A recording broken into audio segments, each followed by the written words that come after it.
Kantot booth. Ayan.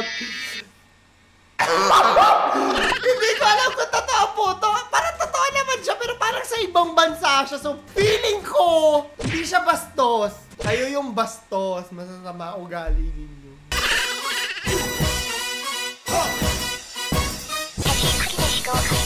Medyo nakakairita yung mga re-reactan natin today. So, ready nyo yung mga puso nyo. Medyo nabuisit ako. Wala pa man din. Saan natin? She from Hawaii. How do you speak in a China? Green China.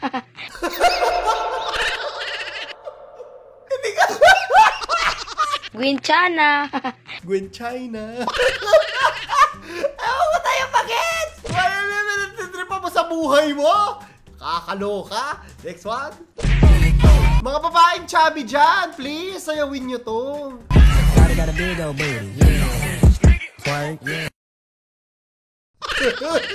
Hindi ko alam talaga. May mga tao talaga na pag naka-braces talagang feel na feel. Tapos may kakakilala pa ako yung nangihiram ng cellphone ko. Diba ganyan cellphone? Siyempre pag yung normal na tao, hawak mo ganyan na laman, ganyan. Tapos dyan nakaganyan, nakalabas to ng ganyan, oh. Kailangan kita yung camera. Ang cringe talaga! May mga tao talaga ng mga social climbers talaga. Parang nakasakit lang. Next one! Ako OA everyday. Puga! Uy, scared! Natakot ako, hindi ako natawa. May mga tao talaga na automatic nananakit pag scary. Oo. Physical trauma intensifies. Shokot ako. Next one. Kahit umiyak ka ng dugo, walang lugaw sa McDo. Ay! Binaril ako! Thumbnail. Binaril ako! Bakit ka naghahanap ng lugaw sa McDo, te? Bakit? Sa Jollibee pwede ka pa maghanap ng lugaw kasi Pilipino yung Jollibee. Yung McDo, di naman Pilipino yung McDo. Maghanap ka ng lugaw sa McDo. Anong trip? Hindi ko naintindihan. At saka bakit binabaril mo ko ng Orbits? Orbits yung tawag dun, di ba? Ay, may exam tayo! Hirapan natin editor ko. Lagay natin dito. Fill in the blanks, 20 points. Sagutin nyo lahat ha. Sabay-sabay tayo at sabihin nyo kung ilang points kayo. Esophagus? Esophagus. Habang tayo'y kumakain sa hapagkainan, syempre, hindi pwedeng, hindi ko alam to, ang iyong esophagus. Mananatili yan panghabang buhay. Iingatan mo yan. Dadaloy yan sa iyong katawan. And I thank you. Tama ko! Hindi ko alam! Nakailang points kayo! 20 points na pero 1, 2, 3, 4, 5, 6, 7, 8, 9, 10. 2 points each. Lagay nyo sa ilalim. At ang points ko, Teka, bago natin ipagpatuloy, huwag nyo kalimutan mag-like, subscribe, and notification bell. May 1,000 Gcash giveaway tayo ha. Malapit na February 1, mag-a-announce na naman tayo ng winner. Okay! Ay, alas 3 na. Sorry po, wait lang po. Nagpa-prayers lang. Pag alas 3 kasi dito, nagpa-prayers. Alas 3 kasi ako nagpa-film today.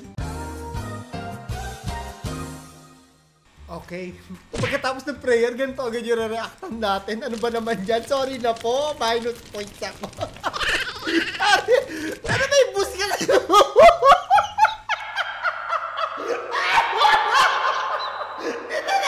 Hindi ko pa nire-reactan. Kasi naman ba't naman kasi pag... Hindi ko alam kung bakit may prayer dito sa amin pag alas 3. Oh, eto kasi. Paano naman yan yung hindi bastos to?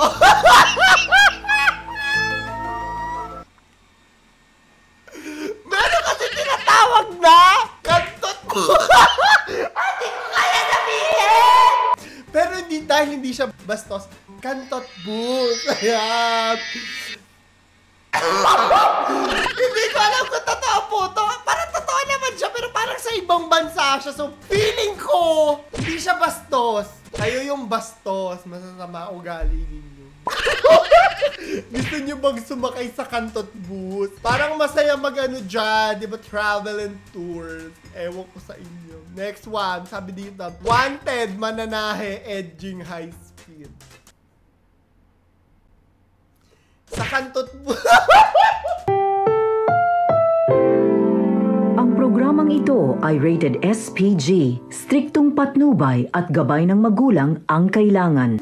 Cartoons mas mag-e-edging. Ano ba naman yan? Itigil! Ano ba yan? Kakatapos na the prayer! Nakakaloka! Next one! Naintindihan mo sanang di pa ako handa. Sabi ko sa inyo, pag naka-braces talaga nila. Miski ako din, hindi ko alam kung bakit, no. Hindi naman ako nagaganyan nung naka-braces ako dati kasi may sungki talaga ako, kaya ako nagpa-braces. Pero for some reason, pag naka-braces, automatic nakaka-irita yung itsura. Pinakamarami akong basher, ha, nung naka-braces ako. Pag makita kayo naka-braces, di ba nakaka-irita yung itsura talaga? Parang nakakainis. Automatic. Hindi ko rin alam kung bakit! So next time na mabuisit kayo sa naka-braces, baka ano lang, the braces, ano tawag dito? The braces phenomenon. Yeah. Tawagin natin the braces phenomenon. Baka ganun lang. Baka mabait na tao naman talaga. Nakakabuisit lang yung itsura. Kagaya nito. 2024 na te! Kaya ka pa rin mag-TikTok! Aloka! Next one! Sorry na. Lumapit ka muna ako, please. Magtrabaho ka na para sa anak natin. Oo nga. Tama na. Nagtanong ikaw sa ako, pero wala naman ako talaga kung ano trabaho. Tama na. Alam mo, Hop, alam ko magtutunog privileged ako dito talaga. Pero nakakatakot yung ganung ano, no? Ganung sitwasyon sa buhay. Maswerte pa rin talaga tayong lahat. Kasi, alam mo, kahit pa paano, nakakaangat tayo, nabibili natin pangil. Yung pinipilit niyang magtrabaho, tas wala namang pakain, tas umiiyak na. Kasi na-experience ko rin yung ganyan dati na kahit anong gawin mo sa buhay mo, walang nangyayari. Nasa pinakailalim ka. Scared ako, may trigger sa akin yung ganitong eksena. Wala lang.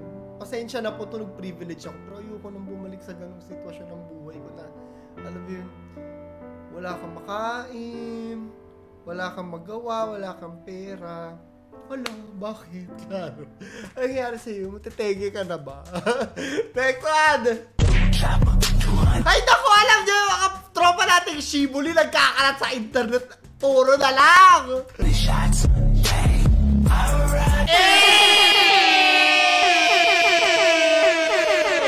Spider shibs! At taray ng buhok may abs! Next one. Me to my emails pag Monday. Hoy, takot! Hindi ko kaya! Scary! Alam nyo ba, nag-book ako ng unang flight ko sa mga susunod na mga buwan. First time kong aalis ng... Sa Visayas ba kami pupunta? Hindi ko alam kung saan parte ng... Ayaw ko sabihin ko saan muna. Pero aalis kami mag-aeroplano ako. First time. Ayoko mag-aeroplano. Ayoko talagang umalis before kasi takot talaga ako. Heights, number 1 talaga. Hindi ko kaya. Hihimatayin talaga ako. Ayoko nung ganyan, te. Lalo yung mga, alam niyo yung mga video ng mga tumatalon-talon sa mga building. Nakakaloka. Nai-stress ako para akong nasusuka. Next. Sabi ate, matagal pa ba yan? Kasi may nakabantay sa likod, girl. Hindi siya makadaan. May mga ganito, kunyari nasa mall, ang daming dumadaan. Minsan pag nasa SM ako, tas may nagtitito. Paano kami dadaan lahat dyan, girl?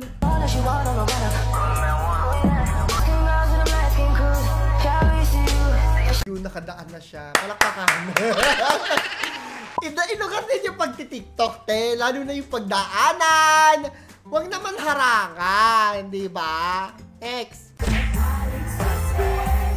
Huwag nyo inunahan si KZ.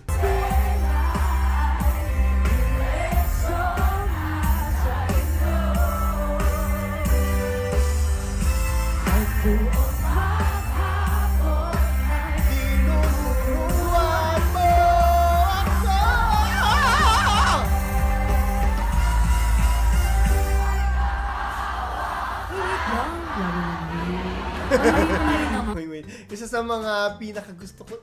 Alam niyo ba, dati nagre-react ako sa kanya, I think 2017, 2018. Tapos pumunta kami sa event. Tapos tinuro niya akong ganyan si Casey. Hindi ko alam kung kilala niya pa ako kayo. Tinuro niya ako. Sabi niya, Claro! Tapos punta ako, magpapicture ako sa kanya. Super bait. Napapanood niya yung mga reaction ko sa kanya. Ewe? Hi, Casey! Penging pera! Ako napanood mo to. Anyways, yun lang po video natin para sa araw na to. Sana ay nag-enjoy kayong lahat. Malapit na yung 1,000 Gcash giveaway natin, ha? So, para sa question of the day natin ngayong araw, kung papalarin kayo, papalarin. Sasakay ba kayo sa kanto? Baso. Pambastos na episode natin po today's video. So, yun lang po. Ito si Cloud. Ito si papaalam. I love you guys.